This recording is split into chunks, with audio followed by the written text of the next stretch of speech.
오늘은 자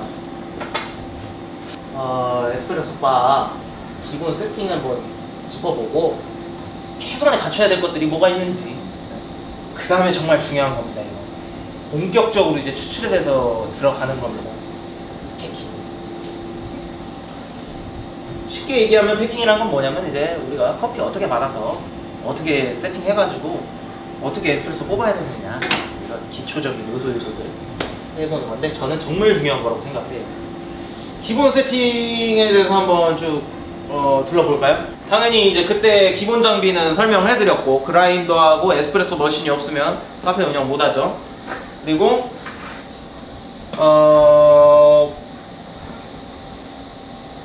뭐 얘네 툴까지 그때 맞췄던 걸로 기억해요. 툴들 최소한의 툴 있고, 근데 이제 저 같은 경우는 뭐를 이제 좀 중요시하냐면, 아무래도 이게 위생이 굉장히 중요하죠. 그래서 에스프레소 바는 뭐 다른 바들도 마찬가지고 식당도 당연히 마찬가지겠지만 린넨이 굉장히 많아요. 린넨을 많이 쓰는데, 이쪽 그라인더 근처에 놓는 이유는 있는 거 하나는 이제 포터필터를 커피 받기 전에 한번 린싱을 해주기 위해서 있는 거 전용이에요. 그러면 이게 어떻게 보면은 여기서 커피가 만들어지는 거기 때문에 이거는 다른 거랑 절대 섞여서 안 되는 거죠. 오로지 이것만 쓰는 거고, 그래서 아예 재질이랑 색깔도 저는 다르게 넣는 거예요. 이렇게 하고, 개인적인 꿀팁으로는 그냥 이런 거 저런 거 다 써봤는데, 뭐 바리스타 린넨이라고 하는 것도 팔고 그것도 많이 써요. 근데 그거보다 사실 저는 이런 극세사 재질이 좀 더 좋더라고요. 네, 이렇게 해서 쓰고, 그 다음에 또 한 가지는 드립 트레이에다가 저는 전용으로 또 하나를 놓습니다. 린넨을. 네. 이게 굉장히 중요한 것 중에 하나인데, 지난번에 설명했나 모르겠는데, 여기에 물기가 항상 많을 수밖에 없어요. 물 흘리기 할 때도 틀고, 그 다음에 에스프레소 추출하고 나서도 뒤늦게 가서 몇 방울 똑똑 떨어지는 경우도 있고 뭐 그래요. 그러면 여기 물기를 제거를 해줘야 돼요. 물기를 제거해줘야 되고, 여기 제대로 이제 쓰는 용도 부연 설명을 조금만 더 할게요. 자, 이 드립 트레이의 린넨이 왜 중요하냐면 샷으로 가는 시스템이든 뭐 잔에다가 라떼 같은 거 이렇게 바로 받는 거든 할 때 물 흘리기 같은 거 하고 하면 커피 찌꺼기도 여기에 내려오고 약간의 커피물 같은 게 있어요. 근데 여기다가 린넨 갖다가 물기 제거 안 하고 이렇게 바로 받아버리면 여기 물기가 이게 밑에 이렇게 묻는 거예요. 커피물이랑 커피가루 같은 거 있고. 그러면은 어떻게 되냐면은 손님한테 나갈 때, 나는 뭐 설거지 깨끗하고 했지만 여기에 나가가지고 손님이 입에 대지도 않았는데 딱 들어보고 잠받치면 갑자기 이렇게 물기 있고 막 뭐가 더러워, 괜히 오해할 수가 있다는 거죠. 그리고 또 한 가지는 특히 샷잔 시스템으로 이제 운영을 하는 데서 에스프레소 샷을 빼서 이쪽으로 넘어가서 메이킹이 이루어지는데, 이 밑둥에 계속해서 물이 계속 젖어 있는 거예요. 그러면 이런데 계속 밑에 보면 물이 여기가 계속 늘어나는 거예요. 이렇게 추출을 하다가 이런 식으로 물방울들이 막 계속 생겨져 있는 거예요. 이렇게. 그럼 이런 것 때문에 나중에 사고가 나는 거예요. 메이킹을 하다가 미끄러질 수도 있겠죠. 여기가 어떤 재질이냐에 따라서. 왜냐면 아이스 컵 같은 거 놓으면서 이렇게 아이스를 빠르게 만드는데 이런 게 여기도 계속해서 젖는 거고, 이게 트레이에 가도 문제죠. 그죠? 이런 것들 때문에 그런 거예요. 그래서 이런 기초가 잘 잡고 들어간 바리스타들일수록 아무리 바빠도 메이킹을 할 때 보면 바가 깨끗해요. 물기가 별로 없고 오히려. 그래서 여기를 항상 이렇게 닦아주는 게 중요하고, 저 같은 경우는 한 가지 더 꿀팁을 드리면, 기계를 사용하는 사람도 잘하는 사람들은 기계를 어떻게 해야 잘 사용하는 거냐면, 한쪽만 쓰면 안 돼. 여기를 한번 쓰면 여기도 한번 써주고 이렇게 해야 돼. 네. 이유에 대해서 설명을 하자면은, 이거는 물이 통하는 거예요. 물을 이용하는 거기 때문에, 물이라는 거는 우리나라는 좋은 편이긴 하지만 그래도 석회질이 함유가 돼 있어요. 그걸 스케일이라고 하는데, 사용하면 할수록 관에, 파이프에 물이 이동하는 관에 석회질이 계속 껴서 그게 고장 발생의 주 원인이 되는 거거든요. 대부분 이런 에스프레소 머신 같은 경우는. 그럼 내가 여기만 그라인더에 가까운 데를 많이 써요. 대부분 10중 8구의 바리스타들이. 그러면 이것만 계속 쓰는 거야. 그러다 연속해서도 주문 들어오는 게 아니라 한 명 왔다가 한 5분 있다 손님 오고 이러잖아. 그러면 또 대기 타고 있다가 주문 또 들어와. 그럼 또 여기 거 써. 그러나 또 있다가 또 주문 들어왔어. 또 이건 안 써. 그럼 여기만 나중에 고장 나고 여기가 막 달라지고 물량 막 이상해지는 거야, 머신이. 그것 때문에 내가 어떻게 하냐면은 이거를 린넨을 잘 이용해요. 나는 처음에 여기다 놔. 여기다 놔. 그러면 1그룹 쓸 차례란 얘기. 뭔 얘기인지 알죠? 물리게 하고 닦고 에스프레소 추출해서 딱 받았어요. 그리고 이거 나가. 그럼 여기에 있잖아. 2그룹 쓸 차례인 거야. 뭔 얘기인지 알죠? 꿀팁. 이런 거 좋아하시는구나. 굉장히 저런 분들 성격이 깐깐하신 분들이에요. 뭘 좋아하느냐에 따라 성격을 알 수 있어. 어떤 위생이나 뭐 약간 이런 거에 굉장히 예민한 성격일 거라고 봅니다. 다른 여태까지의 지금 테크닉적인 부분들보다도 이런 거에서 굉장히 감탄을 하시는 걸 보면 이렇게 딱 틀고 나서 얘도 다 쓰고 나서 넘어가서 다시 이쪽으로 가는 거지, 그죠? 그러면은 사람이 바쁘게 일하다 보면 내가 마지막으로 쓰던 그룹이 어디더라 이렇게 잃어버리고, 그 다음에 대형 매장 같은 경우 막 3그룹, 어떤 건 4그룹까지 있단 말이에요. 그러면은 막 어떻게 되겠어? 막 여기저기 쓰다가 보면은 이건 몇 번 쓰고 이건 몇 번 썼더라 몰라. 근데 이거 있으면 끝난다는. 이것도 습관을 잘 들여야 돼요. 안 해버릇한 사람들은 나중에 내가 이걸 해라고 고쳐줘도 자기가 몸에 안 배서 노력을 안 하더라고. 그래서 이렇게 이동하는 거, 이동해서 대기시켜 놓는 거, 이 드립 트레이에 저는 이렇게 전용으로 행주를 놓고요. 그 다음에 당연히 또 중요한 거 스팀 린넨, 그쵸? 스팀 린넨이 전용으로 있어야 돼요. 왜냐? 이것도 어떻게 보면은 포터필터 바스켓 헹구는 거랑 똑같아요. 어떻게 보면 사람 입에 닿는다고 표현을 해도 될 정도로 여기를 이렇게 닦는 거잖아, 사용한 다음에. 여기를 닦으면 이거를 갖다가 어떤 사람들은 정말 그러면 안 되는데 실제로 본 사례를 얘기하는 거야. 이거 막 이런 데 닦어 이렇게. 그럼 안 되지 사실.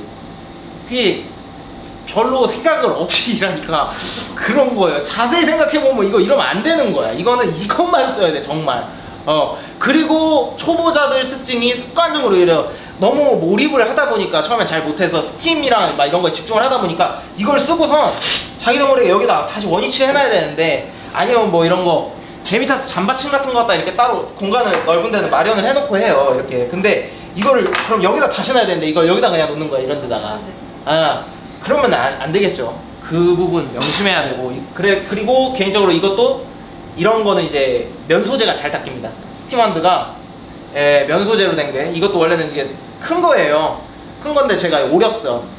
오려가지고 이거에 맞게 딱 컴팩트하게 이렇게 쓰는 거고. 그 다음에 마지막 이게 이제 기본인데, 전체 바를 좀 닦는 거. 여기 뭐 커피 가루 같은 게 있을 수도 있고 커피물 같은 게 튈 수도 있고 뭐 메이킹 하다 보면은 그렇죠. 그런 것들 이제 조금 바를 닦고 뭐 트레이도 닦고 이러는 용 전체적으로 쓰는 거 하나. 이게 최소한입니다. 요 정도 린넨이.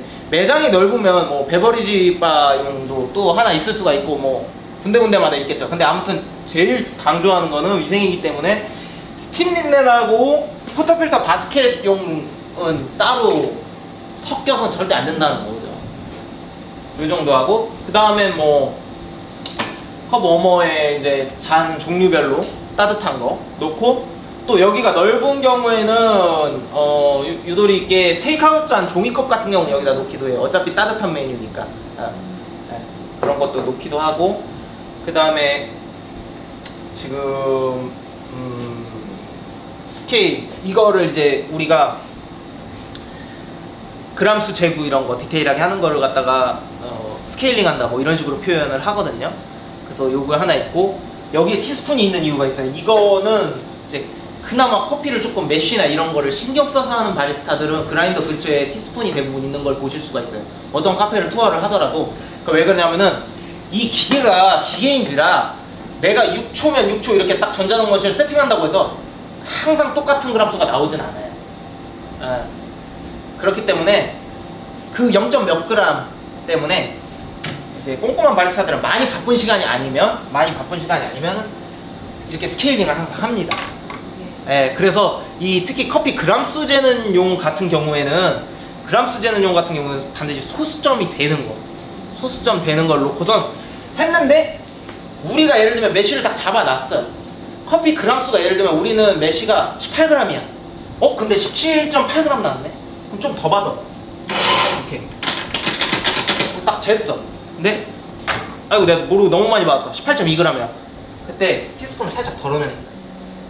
그래서 여기 보면은 그래도 메쉬를 어느 정도 신경 쓰는 카페에 보면은 그라인더 주변에 티스푼이 하나 생뚱맞게 있어요. 그 티스푼을 저기다 왜 갖고 있는 거지 할 수 있지만 이런 용도예요. 그렇죠. 그램수가 오버될 수 있으니까 저걸 놓는 거고.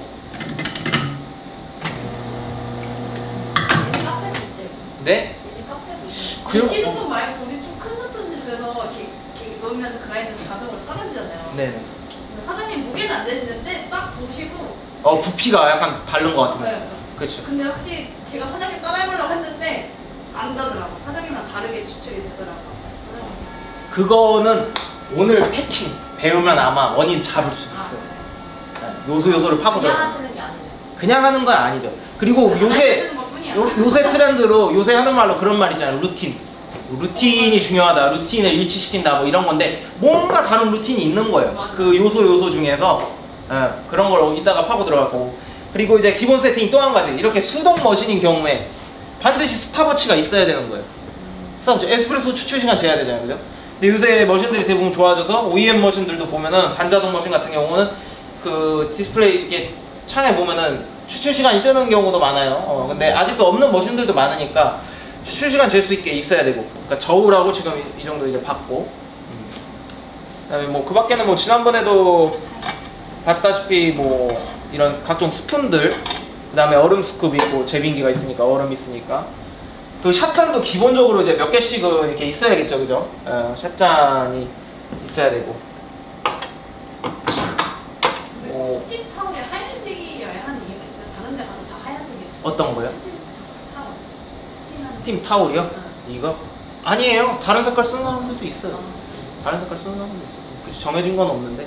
근데 그래도 이게 조금 더 깨끗하게 하려는 그런 노력인 것 같아요. 왜냐면 이게 좀 때 탔는지 이게 보이니까 좀 이때쯤이면 다시 빨아서 써야겠다 이런 게 또 보이니까 그런 것도 있고. 그 다음에 이제 그라인더 주변에는 이런 브러쉬 같은 거 쓰면은 좋죠. 이런 브러쉬가 이제 커피가루 같은 거 제거해줄 때 이게 사실은 몸에 나쁜 게 아닌데 바쁘게 일하다 보면 커피가루가 여기 주변에 쌓이는 게 당연한데 괜히 모르는 사람 손님 입장에서는 좀 더러운가 약간 이렇게 색깔 자체가 갈색이고 이러니까. 그래서 수시로 잘하는 바리스타들 보면은 어느 정도 조금 손님 받은 다음에는 항상 이렇게 브러쉬 갖다가 이렇게 털고 다시 원위치 해놓고 이렇게 일을 하고 많이 하죠. 그게 그런 이유로 알려주시는 게 아니라 그냥 저희 일을 할 때 그렇게 왜 이걸 해야 된다고 알려주시는 게 아니라 그냥 사장님 저렇게 하시니까 그냥 해야겠구나 해서 그냥 저희 그냥 하는 거죠. 일단 그렇게라도 따라하고 계속 물어보면 더 좋죠. 거기서 더 나아가서. 근데 문제는 대부분 이제 그렇게 하려고조차 안 하면은 이제 답답하죠. 일하는 사람 입장에서도 그분들 경력이 좀 어느 정도 되시니까 이제 그런 걸 내 애들이 좀 관찰력 없이 그냥 하든지 말든지 관심 없고 왜 저렇게 하는 걸까 이렇게 궁금증을 갖고 있다는 건 참 좋은 태도인데. 그 다음에 이제 기본 세팅이라는 말이 나와서 그런데 저 항상 어디든 방문을 하면 머신 설치됐다 이러면은 수평 확인해줘요. 안타깝게도 엔지니어들 중에서 에스프레소 머신 설치하고 수평까지 잡아주고 가는 사람 굉장히 극소수였어요. 그때가 10년 동안 보면서.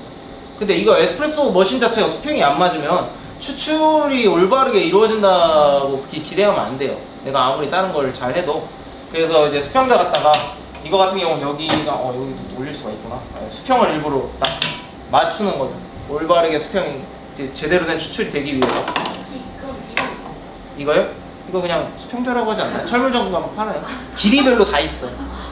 이거 이제 인테리어 하시는 분들은 필수적으로 다 갖고 계시는데 이 정도. 또 뭐 있을까요? 또 기본 세팅 필요한 것들. 기물들은 그때 다 설명을 해드려가지고 이 정도 보시면 되죠. 에스프레소 머신도 어쨌든 전기로 하는 거잖아요. 네. 계속 그냥 내가 카페 오픈을 하고 말하고 사실 계속 켜놔요. 네. 그러니까 엄밀하게 말하면 그게 이제 장단점이 있는데 여름에는 마감 때 껐다가 오픈할 때 켜고 이게 전력적으로 이득이에요. 여름이니까 물 온도가 많이 낮아지지가 않거든요. 근데 겨울에는 근데 그 겨울에는 꺼놓고 가면 많이 내려가잖아요. 그러면은 다시 켰을 때 전력을 많이 소비하게 되죠. 그러니까 겨울에는 사실 손해예요. 그래서 대부분들은 계절적으로 보지 않고 껐다 켰다 하는 게 이득이냐 켜놓는 게 이득이냐 이러니까 도찐 개찐인 거야. 1년치를 계산을 해보니까. 근데 엄밀하게 말하면은 여름에는 그렇게 하고 겨울에는 켜놓고 이게 이득인 거예요. 네, 그렇게 되는 거고. 전력 소비 많이 돼요? 네? 전력 소비가 많이 돼요? 겨울에는 아마 많이 먹겠죠. 왜냐면은 거의 이게 완전히 내려갔는데 거의 찬물 됐는데 다시 끌어올려야 되니까. 네, 그러니까 저는 그냥 쉽게 얘기해서 별 차이가 없으니까 껐다 켰다 하는 거나 그냥 켜두는 거야. 그냥 켜두시라고요. 왜 그러냐면은 껐다가 다시 키면 예열 시간이 필요하거든요. 겨울엔 당연히 더 길고 여름에는 한 25분 있어야 돼요. 겨울에는 한 35분 기다려야 돼요. 예, 그러면은 훨씬 일찍 나오고 막 이래야 되잖아요. 그러니까 그냥 켜라고 얘기를 하죠. 기본 세팅에 대해서 뭐 이 정도? 예, 중요한 부분은 어느 정도 핵심적인 부분은 다 얘기를 한 것 같아요. 스탑워치 반드시 있어야 되고 에스프레소 시간을 재야 되니까 저울이 있어야 되고 예, 또 뭐 디테일하게 둔다면 이거를 갖다가 이거 소수점 돼 있는 거는 그라인더 옆에다 놓고 메이킹하는 용 옆에 서브바리스타용은 또 따로 하나를 둔다면 정말 더 좋겠죠, 그죠? 훨씬 더 그런 바쁜 매장일수록 그런 게 체계화가 잘 돼 있어야 되고 그렇습니다. 그리고 린넨이 절대 섞여서는 안 되는 것들에 대해서 얘기했고요. 아주 중요한 내용입니다. 뭐 하나 안 중요한 건 없겠지만 커피라는 게 패킹이죠. 근데 이게 이 패킹이라는 게 예전에 제가 언뜻 이걸 언급한 그런 뭐 좀 자료나 책 같은 데서 이렇게 본 적이 있는데 미묘하게 약간 좀 차이가 있어요. 그래서 뭐 어디는 뭐 이제 뭐 도징부터 뭐 템핑까지를 패킹이라고 하겠다 뭐 이런 기업도 있고 뭐 어디서부터 어디까지다 뭐 이렇게 얘기하는데 약간 조금 보는 데마다 좀 다르더라고요. 그래가지고 그냥 저는 그냥 쉽게 이렇게 그냥 정의를 하려고요. 여태까지 제가 알려준 사람들한테 다 그렇게 얘기를 했고 이 에스프레소 추출에 영향을 미치는 그 요소가 있는 데들은 그냥 다 거기를 그냥 처음부터 시작부터 끝까지 그냥 패킹이라고 하는 게 낫겠다. 그냥 그거 달라지면 추출에 영향이 있으니까. 그래서 그냥 쉽게 정리를 어떻게 했냐면 포터필터를 기준으로 해요. 포터필터를 분리하는 순간부터 다시 장착하는 순간까지 이거를 그냥 패킹이라고 저는 그렇게 수업을 여태까지 해왔어요. 왜냐면 이제 순서를 쭉 짚고 갈 건데 분리하고 어떻게 해요? 분리하면서부터 루틴들이 다 달라. 이거를 막 이렇게 물을 갖다 꼭 한번 이렇게 해주고 이렇게 하는 사람도 있고 또 이걸 이렇게 가서 물만 좀 이렇게 털고 바로 하는 사람도 있고 또 어디는 보니까 영상 같은 데 보니까 막 이렇게 브러쉬 갖다가 이렇게 해서 하는 데도 있고 전형적으로 가장 많이 하는 린넨 갖다가 하는 데가 있고 이거부터 이미 맛은 갈리는 거예요. 영향이 있기 때문에 그냥 이렇게 저는 두고요. 순서를 일단 한번 쭉 설명해 드려 볼게요. 그리고 중요한 게 일단은 있을 수 있는 요소는 다 거론을 한 다음에 제가 여기서 중요한 부분만 탁 집어드리고 또 하면은 안 되는 그것도 제가 설명을 추가적으로 드릴게요. 자, 패킹이에요. 1번부터 분리 들어갔죠. 2번 린넨으로 닦아줘요. 린싱이라고 하죠. 3번 그 다음 그라인딩 들어가는 거예요 이제. 그죠? 커피 갈아야겠죠.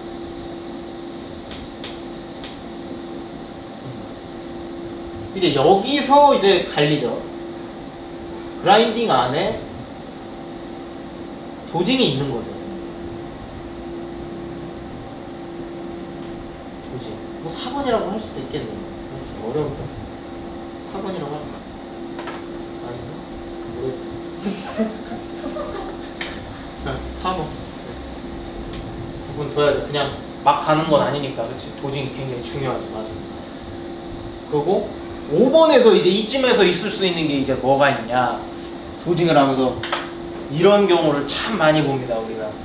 자, 커피를 이제 그라인딩을 해요. 하다가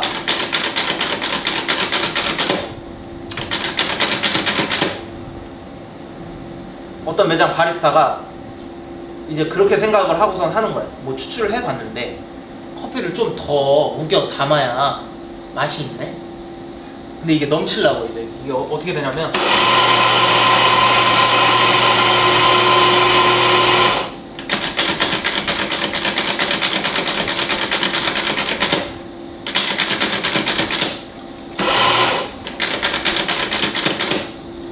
여기서 이제 더 받으면 이제 나갈 수가 있잖아요, 그죠? 그러니까 어떻게 하면 이렇게 쳐요. 그러니까 들어가잖아, 그죠? 이 행위를 노킹이라고 합니다. 노크. 미국에는 나킹이라고 하겠죠. 그죠? 노킹. 노킹이고 그 다음에 또 이거랑 비슷한 것도 있어요. 했는데 이게 관성 때문에 뭐 예를 들면 이렇게 딱 하다가 약간 커피 가루가 쏠려 이렇게 이쪽으로. 여기는 조금 부족한 것 같아 커피가. 근데 때려요 이렇게. 예, 잘 퍼지라고 이렇게 때려. 그래서 이렇게 좀 평탄하게 대강적으로 시켜준 거. 요거를 이렇게 두드린다. 그래서 태핑이라고 해요.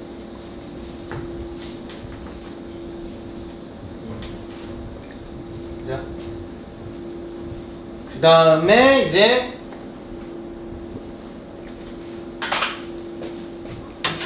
손으로 이렇게 하는 거. 균일화, 레벨링. 7번이네 벌써. 레벨링, 그죠? 8번 레벨링 한 다음에 뭐예요? 탬핑 하죠, 그죠? 탬핑. 9번 탬핑 다음에 하는 게 뭘까요? 아셔야 돼요. 템핑 다음에 그 물을 좀 빼봐요. 자격증 하셨잖아요. 거기서 내가 알기로 그 다음 순서로 알고 있는데. 템핑 뭐예요? 탬핑 한 다음에 혹시 이거 안 했어요? 탬핑 한 다음에 여기는 커피가루. 그죠? 그거 배우죠? 그 실제 아마 바리스타 자격증 시험에서 볼 때 그거 안 하면 감점되는 걸로 알고 있어요. 맞아요. 한 1, 2점 감점될 거예요. 그거 커피 버리기라고 하거든요, 그냥. 커피 버리기. 그거 왜 하는 거냐면 그 당연히 거기 커피 가루들 많이 있으면 추출에 또 영향도 있고 위에 끼잖아요. 그룹에도 위쪽에 끼잖아요, 그죠? 그럼 기계에도 좋지 않고 그게 거기 계속 낀다는 거는 다음 추출할 때도 뭔가 영향이 있겠죠, 커피 맛에도. 커피 버리기. 그 다음에 이제 말씀하신 것처럼 물 흘리기, 그죠? 물 흘리기. 그 다음에 11번 다시 장착. 분리부터 이렇게 장착까지 하니까 10가지의 스텝이 넘네요, 그죠? 넘는데 뭐 여기서 또 막 더 들어갈 수도 있는 게 뭐 그런 것도 있긴 합니다. 추가적으로 얘기하자면 여기서 탬핑에서 8-1이라고 하죠. 폴리싱이라는 게 있습니다.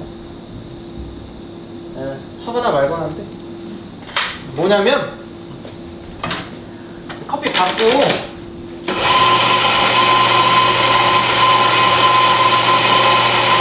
뭐 나는 팁이라면 팁이고 꿀팁이랄 것까지는 없는 것 같은데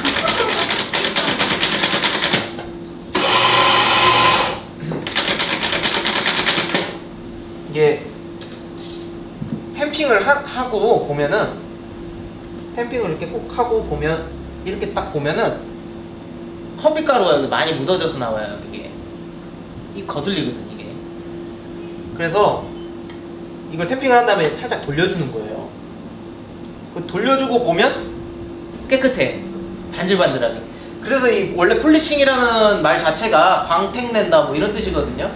그러니까 이제 조금 반들반들하게 해주는 거, 돌려주는 거. 근데 이거 조심해서 해야 됩니다. 이거 습관적으로 이렇게 하는 거는 그렇게 좋지 않고 그냥 살짝 돌려주고 하다가 폴리싱에 집착을 하는 사람이 있어요. 유독 그렇게 중요한 거 아니에요 이거는. 근데 이거 하다가 과도하게 돌리고 이러다가 바쁠 때는 빨리 하다 보면 이렇게 하다 보면은 이게 커피가 컵 자체가 아예 모양이 이게 손상되는 경우가 있어. 그거는 굉장히 조심해야 돼요. 그래서 이거는 뭐 하거나 말거나인데 아무튼 그런 팁이 있다는 거. 커피가루 꺼끌꺼끌한 거를. 네, 질문이 있어요. 네. 여기 노킹이랑 네. 탬핑이랑 노킹하고 탭핑하고 그 노킹은 바닥에 두드려 그쵸. 탭핑을 옆을 두드리고 네네. 그 다음에 레벨링을 이렇게 손으로 한다고 했잖아요. 네네. 그 세 개의 큰 차이가 있나요? 이제 설명할 거예요. 아, 그거 내용이 있습니다. 자, 일단 요소를 따져보면 대략 한 10가지, 11가지 스텝이 이렇게 나오죠. 그죠? 그럼 여기서 제가 말한 아까 전에 이제 서두를 하고 시작했는데 중요한 게 있고 또 하면 안 되는 거 이렇게까지도 얘기를 했죠. 저는 그냥 과감하게 말하면 5, 6번 하면 안 된다고 해요. 5, 6번 하면 안 된다. 그냥 딱 잘라서 얘기합니다. 하지 마라. 하지 마라. 왜냐, 이게 이제 재현성에 문제를 주고, 아까 전에도 우리가 처음에 시작할 때 뭐 루틴이라는 말 했잖아요. 그죠? 내가 노킹하는 이 힘이랑 어디다가 또 두드리는 맨바닥에 하느냐, 이 매트에다가 하느냐에 따라 또 다르고, 어떤 사람은 이렇게도 해요. 근데 내가 했을 때랑 이번 바리스타랑 했을 때 그 같다는 보장이 없잖아요.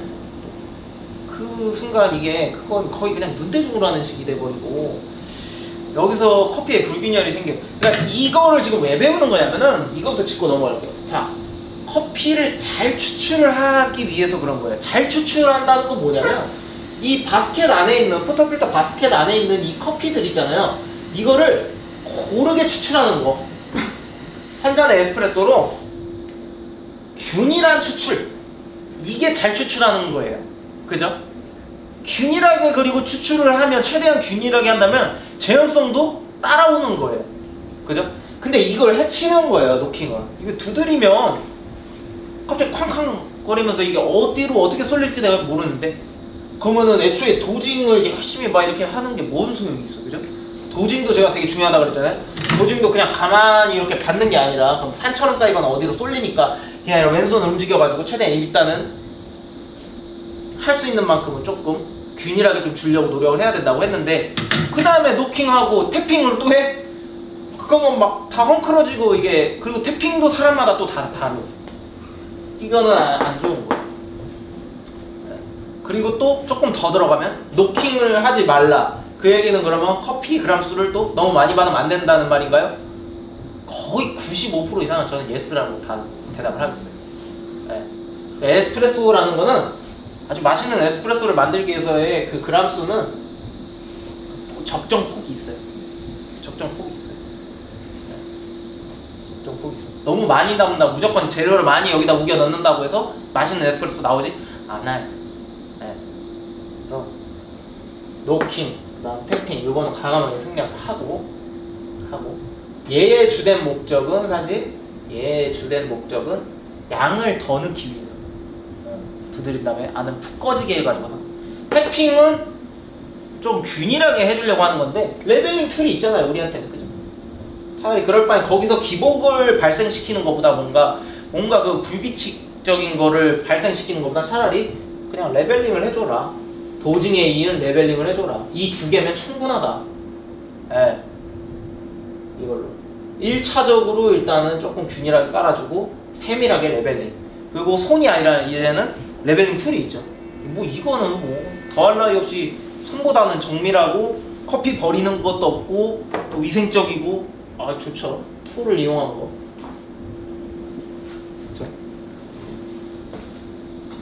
그 다음에 템핑이죠. 템핑 중요합니다. 여기서 이제 조금 세밀하게 들어가 볼게요. 제가 경험을 토대로 좀 들어가면, 처음 커피 했을 때만 해도 템핑에 따라서 손맛이라고 하거든요, 흔히. 너무 진짜 다른 거예요. 아 되게 신기하고, 아 역시 이것도 손맛이구나, 약간 이런 생각을 많이 했었어요. 그래서 템핑을 확실히 신경 써서 수평을 딱 이걸 맞춰서, 왜냐면 이게 이 그림 따라서 커피 이렇게 쏠려 있어 봐요. 수평 안 맞춰가지고 뭐 이쪽으로 이렇게 추출이 되던가 할 거 아니에요.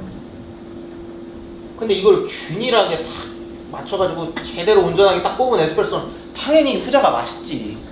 맛이 균일하게 추출이 됐는데, 그걸 잘하는 게 정말 제일 중요해요. 에스프레소는 단연 템핑 1번 이렇게 생각을 했는데, 언제부턴가 이게 가만히 생각을 해보니까 마킹에 대해서 계속 생각을 하다 보니까 이게 뭐 하나가 중요하다고 하기가 뭐한 게, 그럼 이렇게 예를 제가 들어볼게요.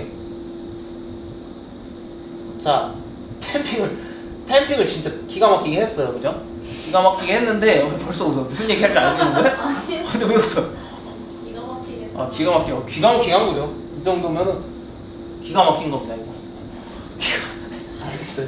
잘했어요. 잘했는데, 자, 근데 알고 보니까 표면적으로나 이렇지 템핑을 마지막에 그냥 이렇게 했을 뿐이지, 이 사람이 처음에 도징을 요거 전 상황이 보니까 이렇게 했네, 커피를. 여기서 이렇게 마감만 해준 거야. 그 밀도가 어떻게 되겠어요? 여기 촘촘하다가 여기는 점점 이렇게 돼 있는 거야. 이렇게 돼 있는 거예요. 그럼 물이 어떻게 되겠어? 처음에 수평하니까 이렇게 들어오다가 고여 있다가 뚫기 시작하는데 열로 몰빵이 되는 거야 이제. 결국 이거나 똑같네?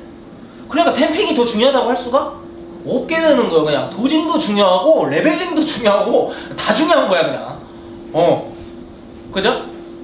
그리고 또 그런 사람들 있어요. 템핑 그렇게 중요하지 않아. 뭐 이렇게 계속 그렇게 말할 수 없어. 도징까지는 잘하고 막 다 이렇게 했는데 마지막에 이거 하면 얘도 진짜 다 된 밥에 재 뿌리는 거고, 템핑 백날 잘해봐야 기존에 이게 4번, 7번이 뒷받침되지 않으면 의미가 없는 거예요. 도징으로 일단은 최대한 좀 균일하게 이렇게 좀 받아놓고 이거를 레벨링으로 확실하게 수평을 해놓고 그대로 템핑으로 딱 압착을 해주는 거. 이게 3박자가 딱 맞아야지 균일한 조건을 딱 이루는 거예요 일단. 네, 근데 심지어 에스프레소에서는 여기서 끝이 아니야. 이거 3개 신경 쓰기도 아마 버릇 잘못 든 이걸 모르고 있는 바리스타들한테 얘기하면 참 까다로운 소리 하네 이럴 거지만, 이거는 아무것도 아니야. 이거 기초적으로 지켜줘야 돼. 이거 정말 중요한 거예요. 그리고 지금 이 3박자 1스텝, 2스텝, 3스텝 이걸 가는데 조금 예기치 못한 변수를 주는 애들이 나는 5, 6번이다. 이거 하면 안 된다. 별의별 그런 습관들이 다 있어요. 안 좋은 습관들이 막 하고서 탭핑도 이게 아니라 막 여기로 막 이렇게 치고 막 이런 사람들도 많고 다양해요. 근데 안 좋은 결국 탭핑이에요. 시험 볼 때도 저거를 가장 많이 보시더라고요. 레벨링 하는지. 그쵸, 레벨링이 그만큼 템핑 중요한 작업. 하고 이 스텝 한번 연습하다가 템핑하고 까먹고서는 레벨링 바로 하고 있다가 그런 실수 많이 하죠. 에스프레소 머신은 아작난다고 안에가 너무 이렇게 지저분해서 그쵸. 감점 요소로 아까웠어. 그쵸. 우리가 그냥 커피 버리기를 하는 이유도 안에 가루 끼지 말라고 하는 거니까 템핑 안 하면 큰일 나죠. 그죠? 왜냐면 압력이 9바인데 이거 어마어마한 수치라고 했잖아요. 그죠? 안에서 유동치죠. 그럼 그 레벨링 할 때 저희 배울 때는 좀 막대기 같은 걸로 이렇게 하고 이게 시험 스텝 중에 하나더라고요. 그 막대기로 하는 거랑 저 툴을 이용하는 거랑 똑같아요? 아니요. 툴이 훨씬 좋습니다. 왜요? 왜 그러냐면 커피가 이렇게 들어있잖아요. 뭐 이런 식으로 이렇게 있다 쳐요. 불규칙적이죠. 근데 막대기는 요 위에만. 왜 그러냐면 스틱이라는 것 자체가 안에를 파고 들어갈 수는 없거든. 요 위에만 이렇게 좀 정리해 주는 거예요. 근데 우리가 도징하면서도 완벽하게 안에도 균일하게 받았다는 보장이 없어요. 근데 이거는 조절을 할 수 있어요. 이 깊이를. 이게 파고 들어가서 안에부터 정리를 해주는 거야. 물론 맨 밑둥부터는 못 하겠죠. 그치만 그래도 얘가 더 깊이 있게 조절을 해주기 때문에 얘가 조금 더 안에까지, 요 밑에까지 조금이라도 더 요 밑에까지 파고 들어가서 그 레벨링 툴 자체가 모양이 이런 식으로 들어가 있기 때문에 요만큼이라도 더 들어가서 회전을 시켜주니까 조금이라도 더 많은 층을 건드려주는 거예요. 네. 그래서 레벨링 툴이 더 좋고, 또 스틱으로 하면 문제가 뭐냐면은 그때 이거 얘기했던 것처럼 흘리는 부분이 있을 수가 있어요. 흘리는 부분이. 커피를 좀 더 잔뜩 이렇게 산처럼 네. 받으라고 하더라고요. 그쵸. 근데 그러면 그게 결국은 이제 정밀하게 하기 위해서 하는 거지만, 그러려면 그게 그렇게 전제 조건을 두잖아요. 여유 있게 받고 깎아내라. 그래야지 빈 공간이 없으니까. 그쵸? 근데 그만큼 그건 뭐냐면 로스가 나는 거예요. 커피를 버리게 되는 거예요. 근데 레벨링 툴이 있으면 그럴 필요가 없는 거예요. 딱 필요한 만큼만 받고 이걸로 돌려주면 되니까 이게 훨씬 여러모로 시간도 빠르고 그리고 또 그것도 변수가 있어요. 변수가 있어. 그러면은 그거 같은 경우는 여유있게 산처럼 받아라 하잖아요. 이렇게. 그러면 필요 이상으로 많이 받는 셈이잖아요. 얘네는 그만큼 눌려있는데 또 이런 변수. 그죠? 근데 레벨링 툴 같은 경우에 만약에 쓰면 커피를 얼마큼 받아야 되는지 저도 감을 잡아야 되는 거잖아요. 그죠? 네. 그쵸.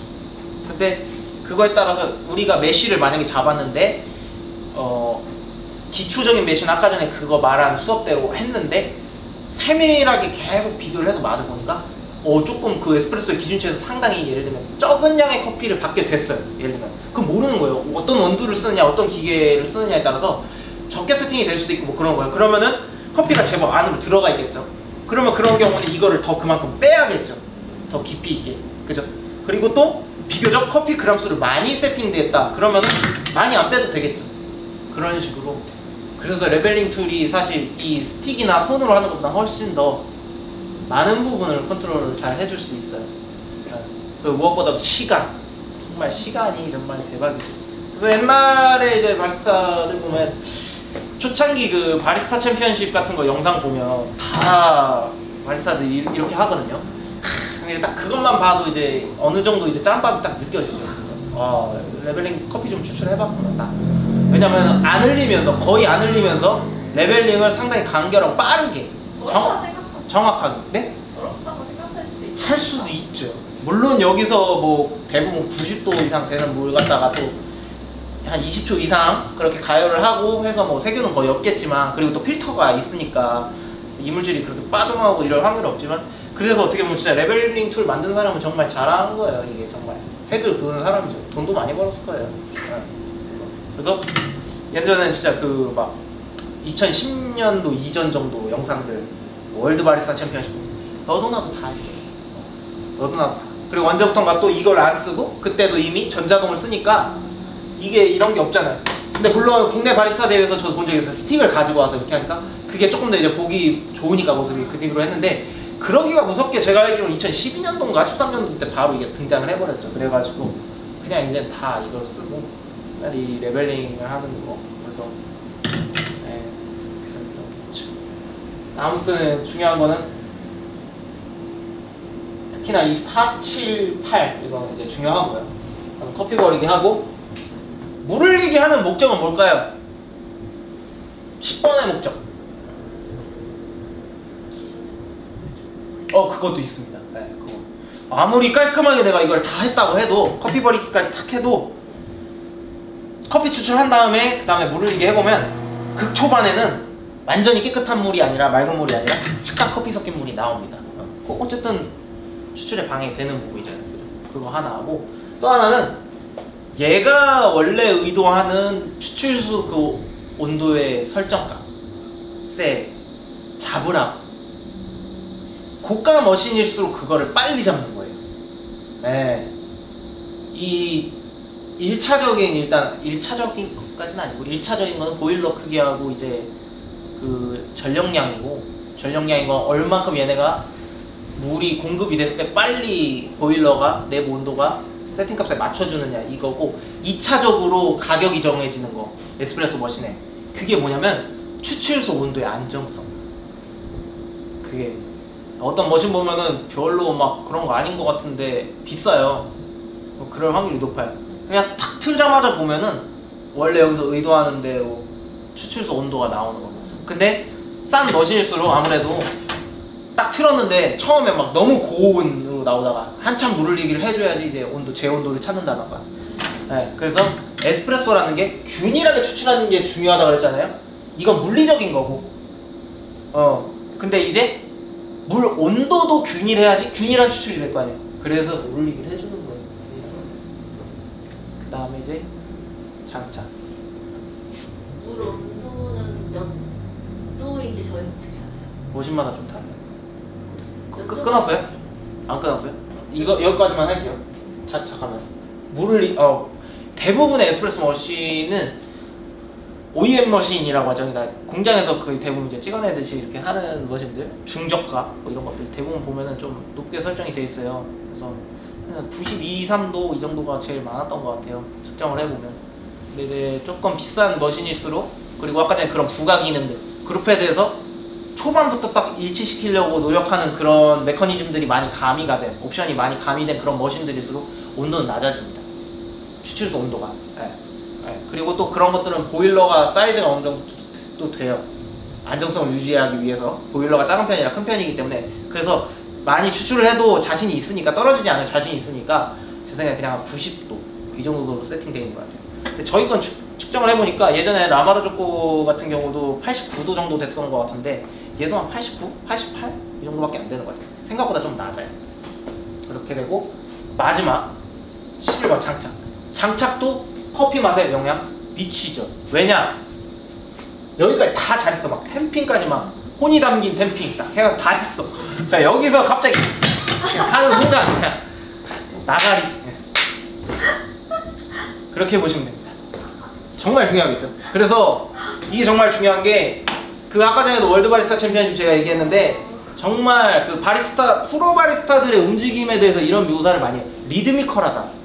그게 무슨 얘기냐면 제한 시간 안에 내가 다 보여줘야 되니까 굉장히 빨리 해야 돼요. 그리고 바쁜 매장에서도 연속 추출 많이 하는 러시타임 있는 데를 보면은 진짜 잘하는 바리스타들 움직임을 보잖아요. 신속 정확하게 하지만 빠를 때 빠른데 분리할 때는 상관없죠. 바로 이렇게 하는데 이런 거 막 바로 하죠. 아이고 이거 너무 오래 걸렸다. 이런 거 바로 하는데 또 도징할 때나 이럴 때 또 템핑할 때 이런 거 빨리빨리 하다가도 템핑할 때만큼 그러다가 또 물 흘리기 하고 커피 벌리기 순간적으로 제가 했잖아요. 그럼 하다가도 이렇게 가다가도 여기 갑니다. 이래서 리드미컬하다고 하는 거예요.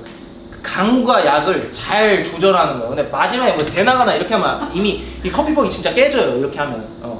그래서 또 이런 사람들도 있어. 한 번 약 템핑 하고 때리고 굳이 이거 갖다가 또 하는데 그럼 뭐해? 이미 안에 크랙 가 있는데. 그런 경우가 있거든요. 그래서 장착도 굉장히 중요해요.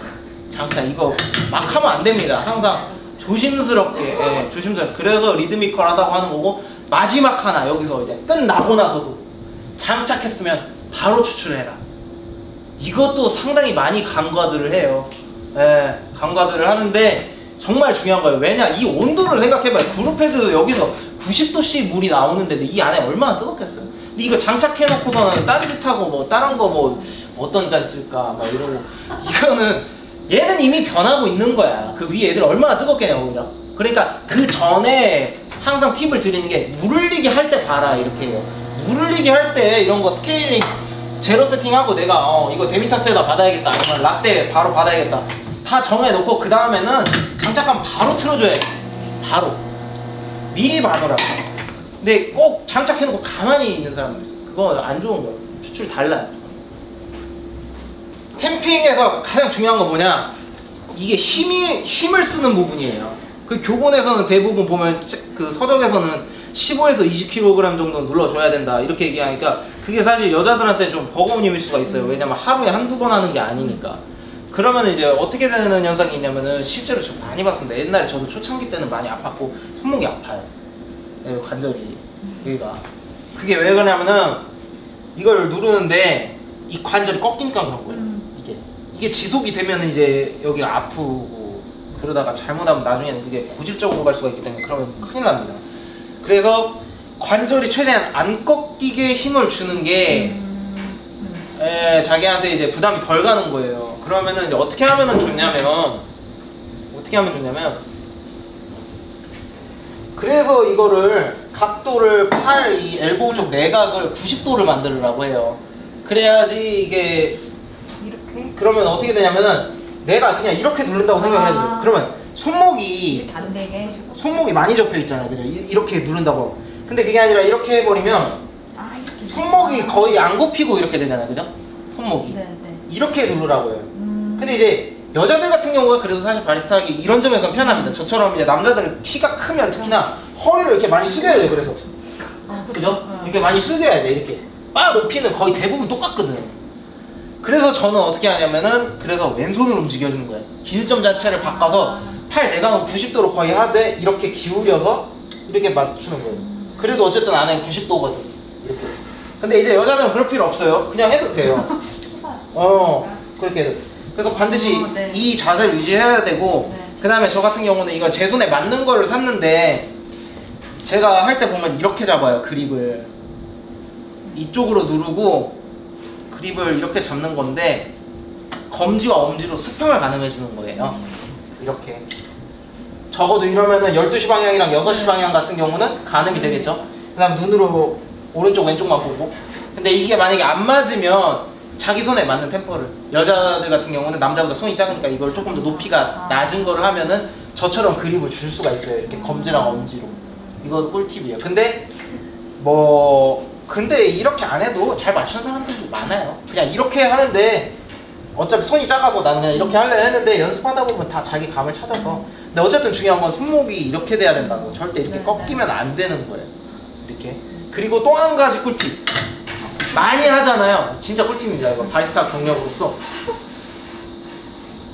여유가 있을 때는 바쁘지 않잖아요. 바쁘지 않으니까 그냥 시간에 의존해서 막 이렇게 하고, 아까 전에 이렇게도 보라고 했잖아요. 하지. 정말 바쁠 때 있죠. 정말 바쁠 때는 차라리 있잖아요. 여기를 보지 말고 템핑해 보세요. 더 잘 돼요. 진짜요? 신기하죠.